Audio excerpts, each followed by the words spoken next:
We are joined now by the great Boomer Esiason, Bengals legend, Maryland legend, Nassau County legend, Suffolk County legend, media darling.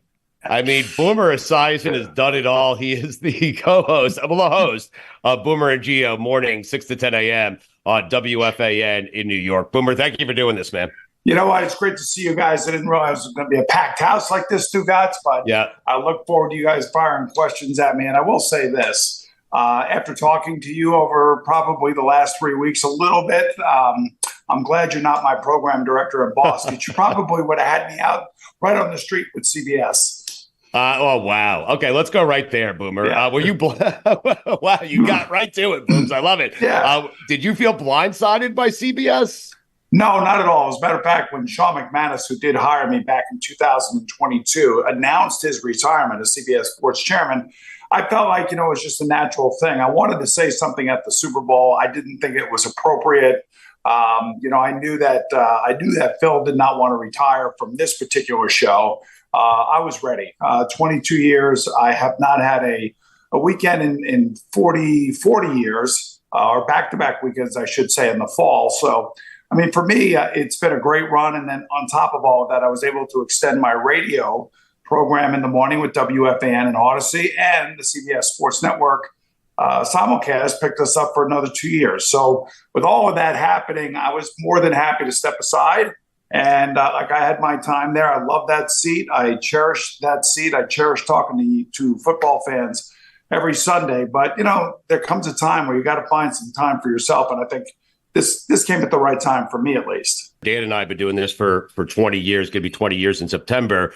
The work-life balance becomes increasingly important to me as I get older. So it seems like you're trying to find some of that as you get older, correct?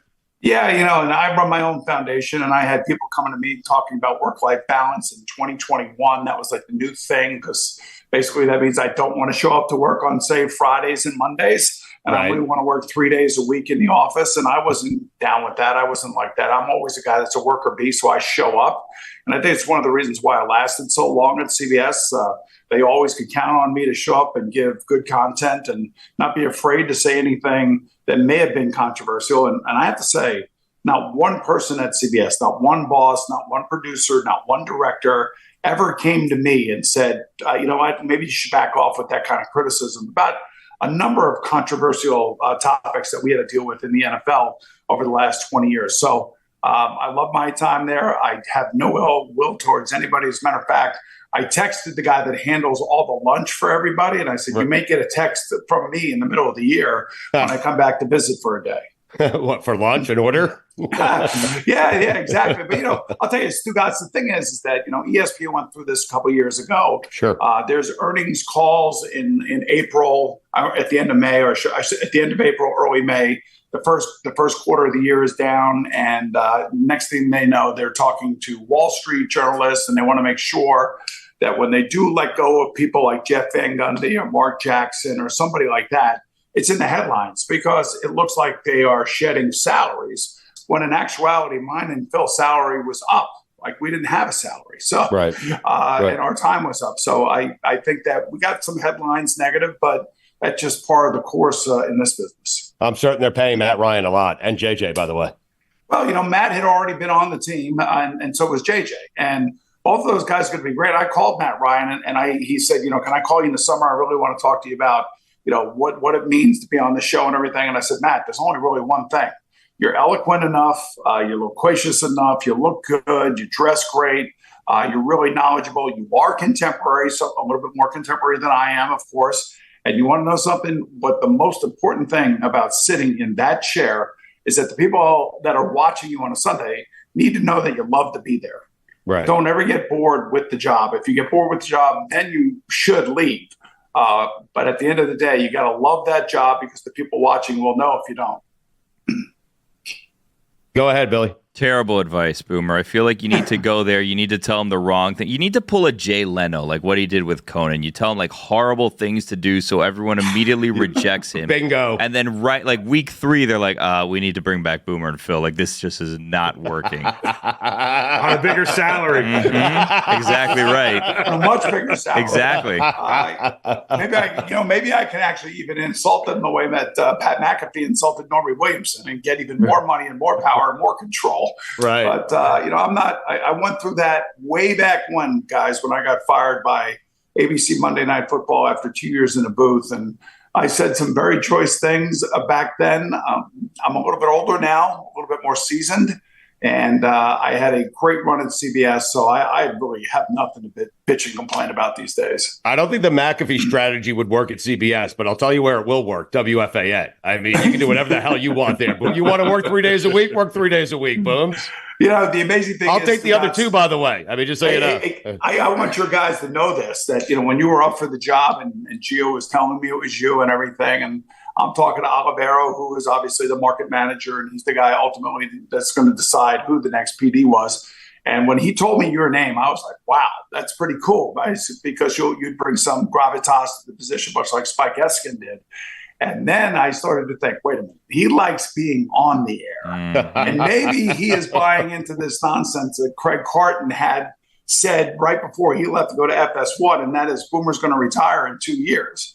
Yeah. So I figured you were going to be a Trojan horse once you got in. So, it didn't work out for sure, but maybe next time around it will. But I think Ryan Hurley, for us anyway, at WFAN, it's going to be great.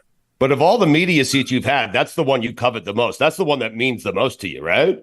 It is. You know why? Because you get to talk about a lot of different things. Yeah. On Sunday, I'm talking about coaches and players that are one sport. So this morning I was able to wake up, and what's the first thing they were talking about is the Knicks. And much like you, Stugotz, I grew up on Long Island. I was a dyed-in-the-wool Knick, Met, and Ranger fan. I was a Colts fan because of Burt Jones. But, I know the sporting landscape here, and also playing here for 3 years. I have a really good idea of what was, or what's going on here and how to deliver, a really good show in regards to whatever may be happening for whatever team we're talking about. So there's never a dull moment. And there is something about waking up in the morning and being able to be the first on the air talking about what happened last night. And today was proof positive of how much I really do enjoy it. Boom. How are you going to spend Sundays in the fall now? I mean, you've been doing the same thing for so long. Does your family know what to do with you at home on a Sunday? No, they don't. And they won't. Do they want you home on a Sunday? I'll probably be out on the golf course early on in September and October. But it's a good question. I have no idea. And with the way the radio works, guys, I'm out at 10:30 on a Friday morning. So it really is legitimately a 3-day weekend. Right. And the past 22 years, it's 18 years now, because I've been at WFAN 18 years. I would leave on a Friday. I would go out to Bridgehampton, and then I would turn around and go back Saturday night, because I had to go back in on Sunday and spend 12 hours at CBS on Sunday, and then watch the Thursday night game, and then get up and do all my responsibilities before Monday morning. So I'm looking forward to the break, and I think Gio's looking forward to me taking a break simply because I'll have more energy come Monday morning. How much time does being commissioner of the Feline Football League take up for you, Boomer? It's not how much time; it's how many dollars per the amount of time that I spend on that. Yes. And the one thing I will say is that Howard Stern's wife, Beth, knows how to put on a program, knows how to pay her talent, and it was something that I thoroughly enjoyed.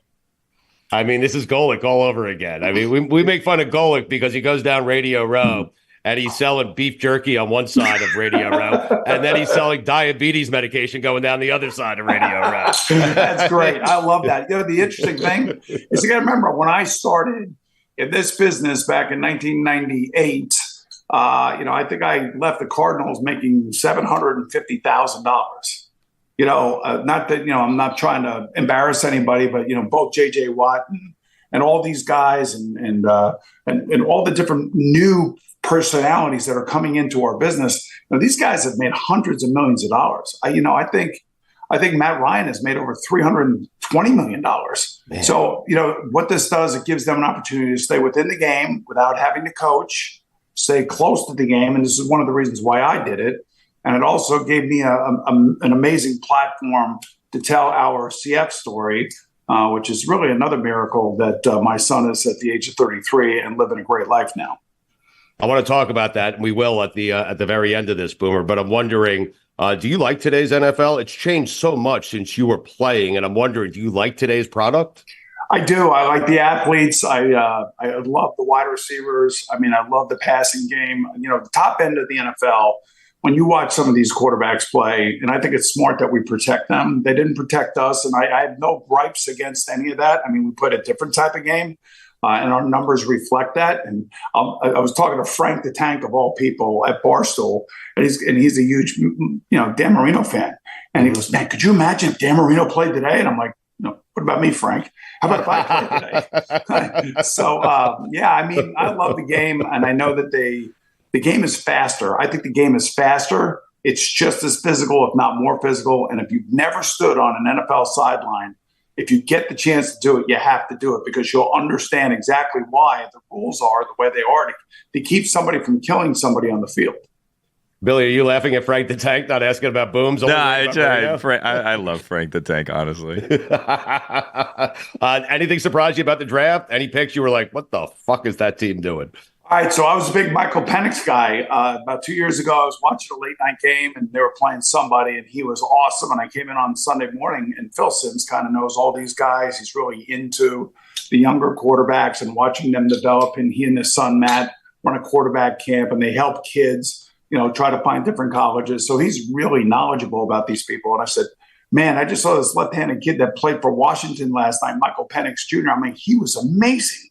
And then Phil had this whole dissertation on him being the highest recruited football player in Indiana history, and then all the injuries, and then finally transferring out there to Washington. So when Atlanta took him, everybody was freaking out.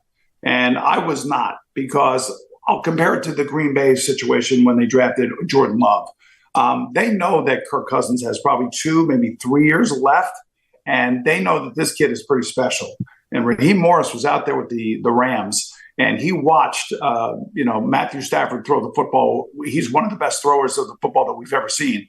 Michael Penix on the other side, the left-handed side, may be the most accurate quarterback I have ever seen. And very rarely does he not throw a spiral. And that is with the college football, which is more difficult to throw than the NFL football. So I think that was a gutsy move by the Falcons.